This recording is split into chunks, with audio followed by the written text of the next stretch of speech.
আজ মেলা দিন পর একটু রোদ উঠছে।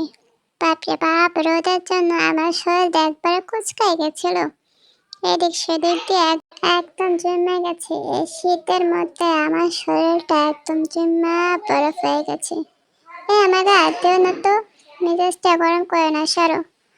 আমার এই রোদের মধ্যে একটু শান্তি মতো শুইতে দাও। হাত পা গুলো একদম মানে চমচম করতেছে, এত চমচম করতেছে কই আর পায় না। একটু হাত পা গুলো ভালো করে ঠাইতে নিত। কি যে গল্প শুরু করছে, এই গল্পের মধ্যে দেখছো আমার হাত পা গুলো একবার চমচম ছেড়ে ধরে গেছে। ভালো লাগে না এত, এই হাত পা গুলো শীতের মধ্যে টং টং টং টং করতেছে। যাই হোক, আজকে অনেকদিন পর একটু রোদ উঠছে, মনটা একদম খুশি, অনেক খুশি হয়েছে রোদ দেখো। আপছে ওখানে লাউটা নিয়ে আমরা একটু চিকন করি। আসলে তো অনেক সুন্দর লাউ, লাউটা দেখতে বেশ বড় হতো। দেখে লাউ দিয়ে অলরেডি কাটটা ফেলেছে নাকি তোর মা।